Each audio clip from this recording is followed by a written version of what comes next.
Hello මචං, ඔයාලා වද්දත් සාදරයෙන් පිළිගන්නවා මගේ අලුත්ම වීඩියෝ එකකට. අද මචං උඹලට මම කියලා දෙන්න යන්නේ සුපිරිම හෙඩ්ෂොට් සෙටින් ටිකක් ගැන. ආයි ඉතින් කොල්ලනේ මේක අදාගත්තොත් බොරු කියන්න ඕනේ නැහැ, සුපිරියට හෙඩ්ෂොට් ගහන්න පුළුවන්. ආයි ඉතින් වැඩක්ම නැහැ කියලා සුපිරියටම ගහන්න පුළුවන්. අපි එහෙනම් යමු හෙඩ්ෂොට් හදන විදිහේ සෙටින් ටික බලාගන්න. මේකෙදි මචං ඔයාලගේ ෆෝන් එකෙත් පොඩි සෙටින් එකක් හදාගන්න. ඒ වගේම ගේම් එකේ පොඩි සෙටින් ටිකක් සෙන්සිටිවිටි එක ඒ ටික හදාගන්න. හරි, අපි එහෙනම් ෆෝන් එකේ පැත්තෙන්ම පටන් ගමු වැඩේ. හරි මචං, ඔන්න මගේ ෆෝන් එකේ සෙටින් ඇප් එක මම ඕපන් කරගෙන තියෙනවා.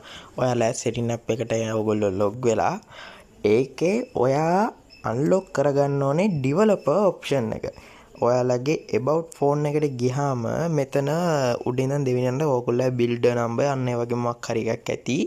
අන්න ඒක උඩ ටිකක් වෙලා ක්ලික් කරගෙන ඉද්දී මෙතන යටින් දැන් මගේ allow වෙලා තියෙන්නේ developer option allow කියලා වැටෙනවා. සාමාන්‍යයෙන් 5 පාරක් වගේ ක්ලික් කරාම මේක වෙනවා. ඊට පස්සේ search bar එකට ගිහිල්ලා DEVE කියලා ගැව්වාම ඇති developer option කියලා එනවා. ඔයාලා මචං මෙතන ටිකක් පල්ලෙහාට යන්න. සාමාන්‍යයෙන් මේකෙන් ඔයාලට වැඩ දෙකක් කරගන්න පුළුවන්. එකක් තමයි සාමාන්‍යයෙන් 2GB 4GB RAM තියාගෙන සෙල්ලම් කරන කොල්ලන්ට ෆෝන් එකේ ස්පීඩ් එක පොඩ්ඩක් වැඩි කරගන්න පුළුවන්. ඒකට හේතුව ඒක කරන්නේ කොහොමද කියලා මම මෙතනදිම කියලා දෙන්නම් පටස් ගාලා. මේක මම කියන්නේ 2GB 4GB ඒ වගේ කොල්ලන්ට 6GB වුණත් ප්‍රශ්නයක් නැහැ. මොකද මචං මාත් ඒක හදාගෙන තියෙන්නේ. මේකේ window animation scale කියන එක ඔයාලා දාගන්න එකට ඊට වඩා අඩු කරොත් එහෙම සාමාන්‍යයෙන් අර ෆෝන් එකේ ස්පීඩ් එක ගොඩාක් වැඩි වෙලා වීඩියෝ එකක් දැන් ඔයා හිතනවා සිග්නල් නැතුව කැරගෙනවා කියලා. ඒ කැරගෙන හේවත් පේන්නේ නැහැ. එච්චරට ස්පීඩ් වෙනවා මචං. ඒ කියන්නේ එක තියාගත්තාම ඇති. ඊට පස්සේ transaction animation කියන එකත් ඒකටම දාගන්න. animation direction කියන එකත් එකටම දාගන්න. හොඳම ඔප්ෂන් එකට ඔන්න දැන් අපි එන්නේ. හරිද? DP. හරිද? මේකට කියන්නේ developer option එකේ තියෙන සාමාන්‍ය headshot ගහද්දී මචං එනමියාගේ ඇඟට කුඩම ට්‍රැක් කරනවා නම් මේක පොඩ්ඩක් වැඩි කරගන්න. දැන් මගේ මේක සාමාන්‍ය ෆෝන් එකකට එන ප්‍රමාණයක් තියෙනවා. සාමාන්‍ය 430 420 අන්න ඒ වගේ දේවල් එනවා. දැන් මම මේක දාලා ඉන්නේ මගේ 597ට.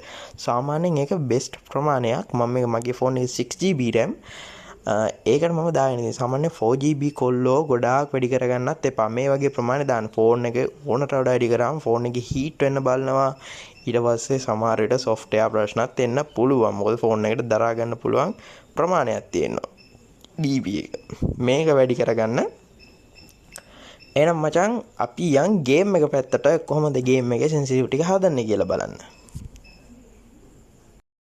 හරි මචං, ඔන්න එහෙනම් මම ගේම් පැත්තට ඇවිල්ලා තියෙනවා. මේකේ සෙන්සිටිව් කියන්නේ මචංලා මේකේ හදාගන්න තියෙන්නේ ඔයාලා ගොඩාක් කට්ටිය දන්නවා. සාමාන්‍යයෙන් මේක එක කට්ටියගේ එක එක සෙන්සිටිව් තියෙනවා. බ්‍රසීල් ටයිප් කියයි.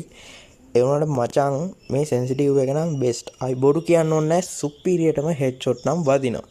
අපි සෙන්සිටිව් පැත්තට ගියොත් එහෙම මම ඔක්කොම ටික පෙන්නන්නම්. කන්ට්‍රෝල් එකේදී ඔය අනිවාර්යෙන් aim process කියන එක ඩිෆෝල්ට් දාගෙන තියාගන්න.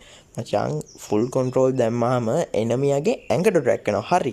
එනමියාගේ ඇඟට ගහ ගන්න පුළුවන්. හැබැයි ඔළුවට ට්‍රැක් කරන්න පට්ට කට්ටක් ගන්න ඕනේ. ඒ අනිවාර්යෙන් ඒක ඩිෆෝල්ට් දාගන්න තියාගන්න. one tap ගහන කොල්ලෝ headshot එකක් ගහ ගන්න පුළුවන් සුපිරියටම. ආයි අනිත් පැත්ත නම් ඔයාලා normal විදිහට දාගන්න. ඒක ඔයාලට අවශ්‍ය settings විදිහට හදාගන්න පුළුවන්. ඒක කිසිම ප්‍රශ්නයක් නැහැ. අනිත් එක තමයි sensitive. sensitive වල මචං අනිවාර්යෙන් මෙතන ඔයගොල්ලොන්ට දකුණු අත පැත්තේ උඩ තියෙනවා නේද default high කියන. ඒක high දාගන්න. ඒක high දාගෙන ඉවර වෙලා මම මේ කියලා තියෙන විදිහට හදාගන්න. general එක 191ට, red dot එක 197ට, toy scope 104ට, voice scope 196ට, ස්නයිපර් ස්කෝප් 139ට, ෆ්‍රී කැමරා බටන් එක 142ට. ඒ වගේම මචංලා මම ඔයාලට තව පොඩි දෙයක් කියන්නම්. සාමාන්‍යයෙන් 2GB 4GB වගේ සෙල්ලම් කරන කොල්ලෝ අනිවාර්යෙන් මේ out pickup කියන එක fast දාලා තියාගන්න. එතකොට මචං movement speed එක දාන්න අනිවාර්යෙන් පුළුවන්. මම sure කියන්නේ. ඒ වගේම fire button එක. අපි fire button එක ගැන අනිවාර්යෙන් කතා කරන්න. දැන් මගේ fire button එකේ size එක තියෙන්නේ 51. මේ ප්‍රමාණය සෑහෙන්න හොඳයි. ඇත්තටම ගහන්නත් ලේසි. ගහන්න ලේසි හේතුව තමයි මේ ෆයර් බටන් එක පොඩි වෙන තරමට ඩ්‍රැග් කරන්න ලේසි මචංලා. අනිවාර්යෙන් මේක පොඩි කරලා තියාගන්න. ඒ වගේම මේක පුළුවන් තරමින් පල්ලෙහෙන් තියාගන්න. සාමාන්‍යයෙන් මම මේ තියාගෙන ඉන්න ලයින් එකේ වගේ නම් හොඳයි. මොකද එතකොට ඩ්‍රැග් කරන්න හරිම ලේසි. සාමාන්‍ය 3 fingers දෙල්ලම් ගන්න ප්ලේයර්ස්ලාට වෙනස් වෙන්න පුළුවන් තියෙන විදිහ. එනකට ඔය ගාන මරු. ඒ කියන්නේ පුළුවන් තරම් පල්ලෙහෙන් තියාගන්න බලන්න. හරි ඉතින් මචන්ලා ඕක තමයි මම ඔයාලට අද ගෙනාව සෙන්සිටිව් ටික. අනිවාර්යෙන් ඉස්සරහට මීටත් වඩා හොඳ දේවල් ඔයාලා වෙනුවෙන් අරගෙන එනවා. මම ෆලෝ කරන අනිවාර්යෙන් මාව සබ්ස්ක්‍රයිබ් කරලා ලයික් කරලා මේක ෂෙයා කරලා කොල්ලට සපෝට් එකක් දෙන්න. ඔයාලත් එක්ක ඉස්සරහට සුපිරි වැඩ ටිකක් මම කරන්න ප්ලෑන් කරන් ඉන්නවා. අනිවාර්යෙන් මගේ වීඩියෝ දානවා. සාමාන්‍යයෙන් මගේ වීඩියෝ දවසකට එකක් ගානේ වගේ වැටෙයි.